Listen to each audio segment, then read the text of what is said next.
Hello everyone, my name is Matthew Kilgore, and today we're going to be talking about another slightly out there topic, one that combines a number of my strongest interests: math, of course, computer science, of course, and language learning. No, wait, that's not right.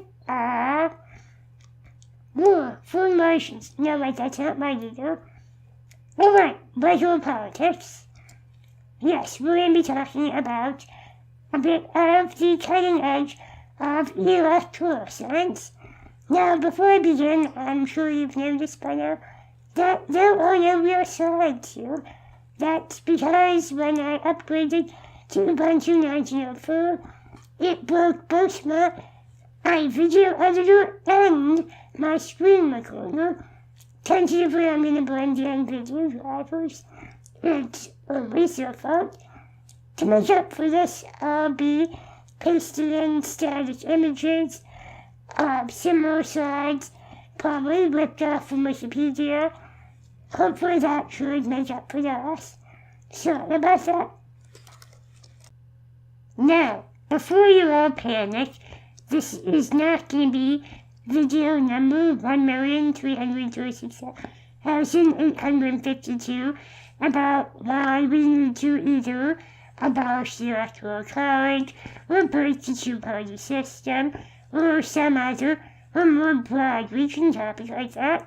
No, I'm specifically going to be talking about a very small portion of elections, specifically the actual voting and tallying of votes, and other ways we could be doing that. The current way we do it is something called plurality voting, also known as first past the post. I'm sure you're all familiar with it. Mark your favorite candidate, or ostensibly your favorite candidate. Whoever gets mentioned the most is the winner. Very simple, very straightforward, and also horrendously susceptible to tactical voting, spoil candidates, and so on and so forth.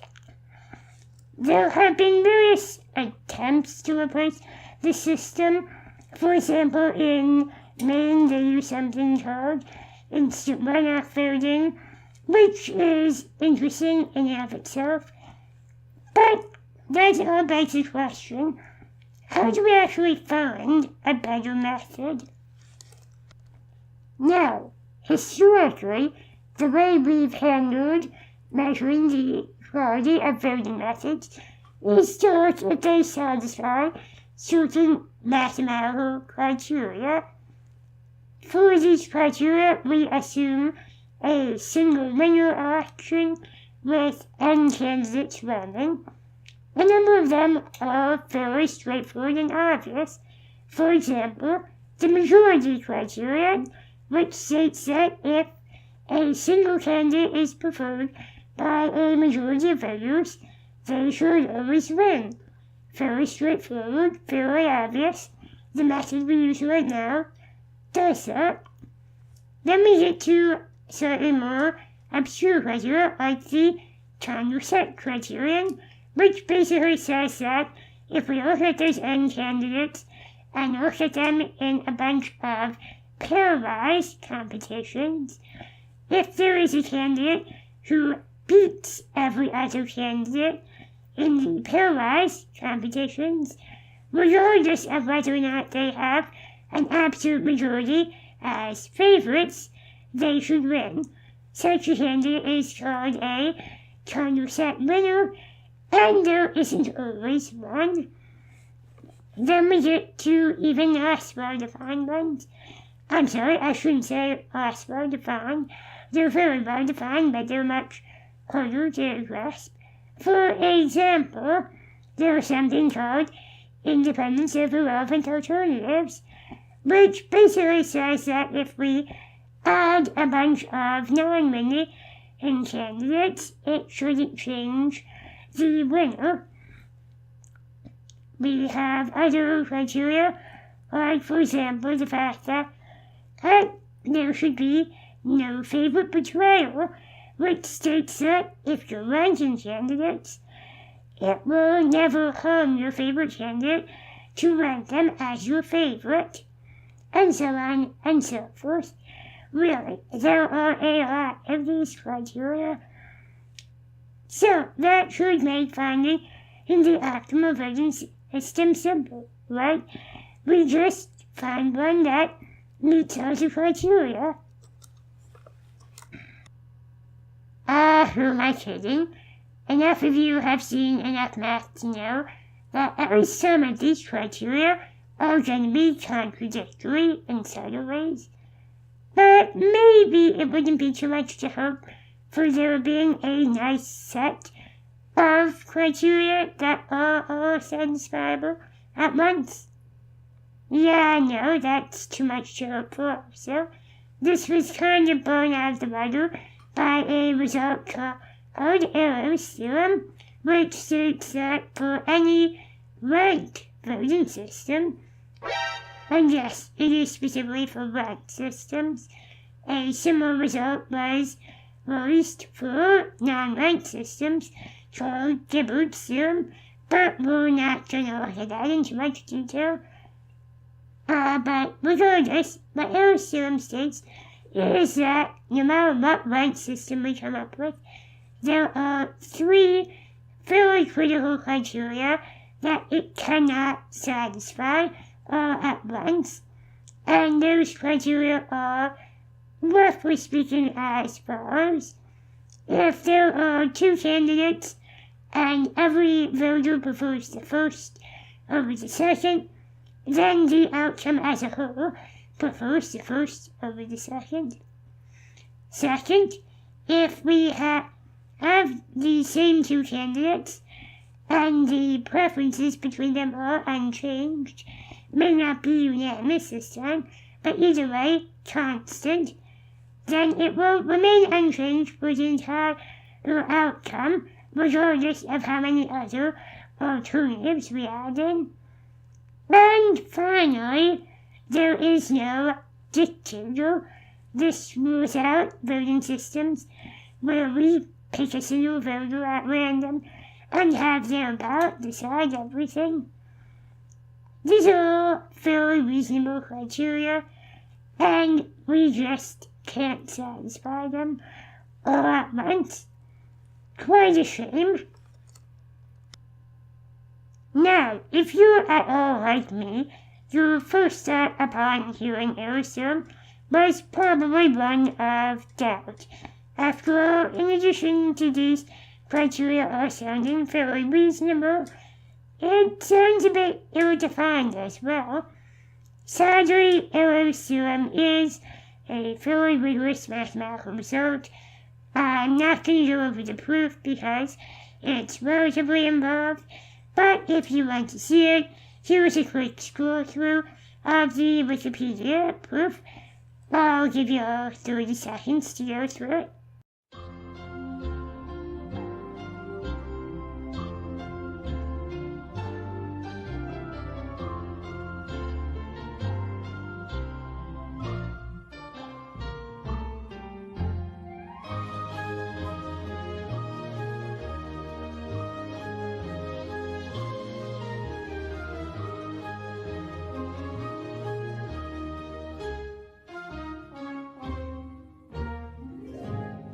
Hope you got it by now. Now, with this rather horrific failure of the mathematical approach to resolving the quality of voting systems, we're left with a bit of a question. What now? After all, a reasonable question that you may ask is, how much of an effect does Ehrlich's theorem have on things in actuality? After all, it's not saying that all voting systems fail horrifically. It's just saying that they can fail horrifically. In fact, this was something that Ehrlich himself pointed out pretty quickly. So with that in mind, we need a way to figure out how badly these voting systems fail in practice. Sounds like quite a hard problem, And this is where computer science starts to come in to this weird little discipline. Now, all the various methods of measuring how well a voting system works all basically revolve around the same fundamental underlying process, which is to say, we come up with some model of the election, and then we simulate it a couple 100,000 times to get some measurement. There are a lot of these different measurements, and I'm going to focus on two of them that I find particularly striking. One of them is called a Z-diagram, and the other is called voter satisfaction efficiency. Now, Z-diagrams were developed back in 2005, and they work as follows. They assume that political opinion is represented in the somewhat standard two-dimensional manner.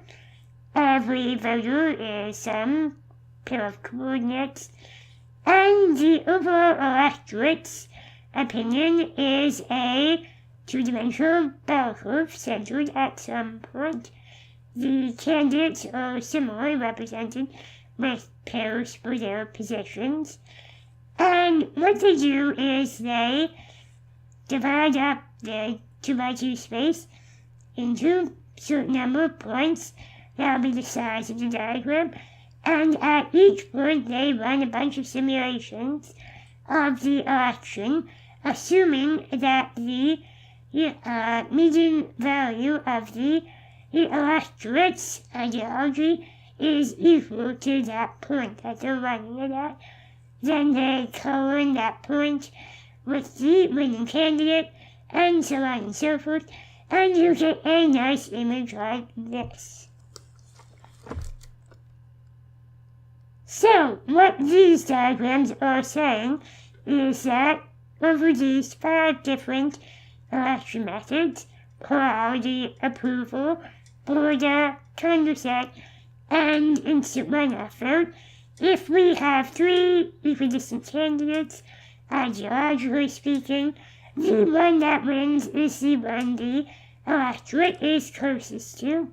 That makes sense. Now, before I go any further, I'm sure you've noticed that I haven't actually gone into the details of what these various election systems are. After all, what is a border election? Well, luckily for us, that's ultimately pretty immaterial to what we're talking about. We don't really care what the actual election method is. We just care how it scores. At the very end, I'll go over some of the better scoring ones, but we don't need to do that right now. As the name implies, a Z-diagram is just that. It is a diagram. It doesn't give us a single number telling us how well a system did. What we have to do is a somewhat subjective interpretation of the diagrams and how nice they look. This is not optimal, but it does a pretty good job of showing some shortcomings of various methods. For example, if we have a centrist candidate, it shows very well that under plurality voting and coincidentally instant runoff voting, said candidate can get squeezed out into a position of never being able to win. Likewise, it does a good job of showing vote splitting. For example, if we have another centrist candidate under plurality, while there are areas where they can win, the electorate's ideology may not be anywhere near the centrist candidates. Similar thing again happens with instant runoff voting. It even shows some really weird results when we jump up to 4 equidistant candidates. For all but one of the voting system, things behave as with the 3-candidate case. The one the electorate is closest to wins. This unfortunately breaks down, not with plurality, but with the instant runoff vote. As we vary up the candidates some more, we continue to get more weird pathological results, with first past the post tending to completely shut out some candidates, and instant runoff vote leading to some really weird winning ideological locations. To summarize, the diagrams provide a pretty good way of weeding out some less than optimal voting methods. But how do we compare the ones that are actually doing pretty well under the diagrams? Wouldn't it be great if we just had a single number that could tell us how the system did? Well, we came up with a pretty good answer to that, or at least election scientists think they may have a pretty good answer with it, in something called voter satisfaction efficiency. Voter satisfaction efficiency, or VSE, was developed very recently. What it basically does is it takes a voting method and spits out a percentage between 100 and minus 100. Well, 100% is an optimal voting method, 0% is a random choice, and negative 100% is a perfectly bad voting method. Now, I'm sure this poses a question to all of you. What is a perfectly optimal voting method? For VSE, an optimal choice of candidate is one that has 0 Bayesian regret. If you're not a game theory nerd, what that basically means is it is the winner of an election which doesn't actually count votes, but rather goes through and reads everyone's mind, figures out how much they actually like the candidates, honestly, and then picks the candidate who gives the highest group utility. Utility, of course, is the economics term here for how much people value something. Not exactly a super well-defined term, but one that we're going to have to use for modeling purposes. Now, if you're at all like me, then the moment you heard modeling, you wanted to run out of the room. Yes, VSE requires a number of different models. For one, you need a model of how voters actually calculate their utility. Then you need another model about how they know stuff about the candidates, and yet another one about how they'll actually vote, regardless of their utility, their strategy. This is a lot of variables, and you could be forgiven for dismissing the method out of hand, given how many unknowns there are. However, I personally think that the results that are shown more or less acquit the method. Again, I'm not going to go over the actual statistical model that the VSE simulations use for time's sake. However, if you'd like to see it, here again is a quick scroll through of it. Have 15 seconds to read it.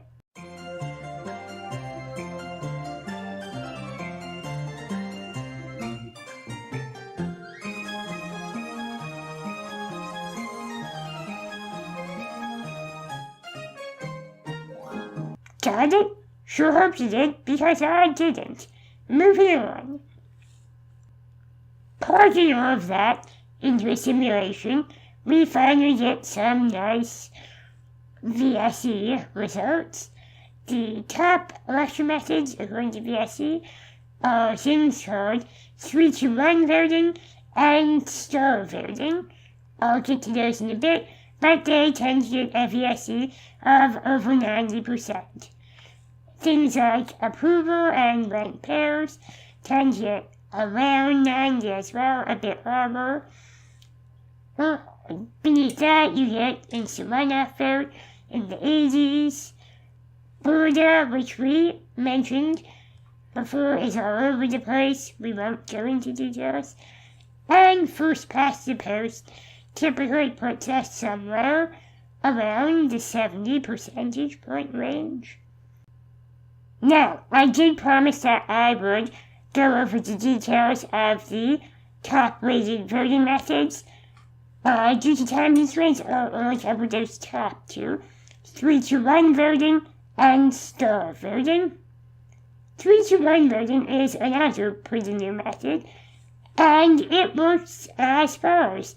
You give each candidate a ranking, good, okay, or bad, and you then eliminate candidates as follows. You pick the 3 candidates who have the most good ratings. These are ostensibly the most widely liked candidates. That's the 3 part of the name. Then you eliminate from those 3 the one with the most bad ratings.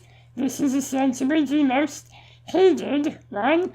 So now you're down to 2 finalists from the 2 part of the name.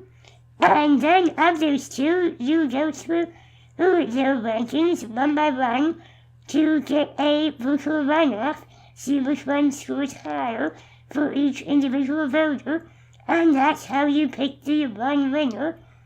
Pretty simple and very good. VSE of 92 to 95%. The other one, star voting, is an acronym that stands for Scores and an Automatic Runoff. It works very similar to 3-to-1 voting. You give each candidate a score from some range, not necessarily predetermined. Then you sum up all those scores and pick the top 2 candidates with the highest total scores. Then you do the same thing. You go through it vote by vote and see which one was ranked higher as another virtual runoff. Whoever wins there is the winner. This has a VSE of anywhere from 91 to 98, so theoretically possibly able to get a bit higher than 3-to-1, but also able to get a bit lower, a bit less consistent. Interestingly, star voting has been placed on the ballot in a few small locations, though it has yet to gain nationwide coverage. Cool. So now we know the optimal voting methods. So that begs the question, why am I not out on the streets every day advocating for these methods? Well, the answer should be fairly obvious to you, as we are all academics. Namely, none of these methods are peer-reviewed. None of them have appeared in journals at all. They are only just being created and circulated on some voting reform communities. It is quite literally bleeding-edge stuff. It will ostensibly be appearing in the journal soon, but who knows when that'll actually happen. And as a result, all of these are completely untested. They are very hard to tell how much value they actually have. They produce some results that seem to be right, but of course, seems to be right is not good enough. So, will these be going anywhere? I don't know. I sure hope so though, because I find it interesting. Pretty sure I'm out of time there now, so thank you and sorry for the lack of proper slides.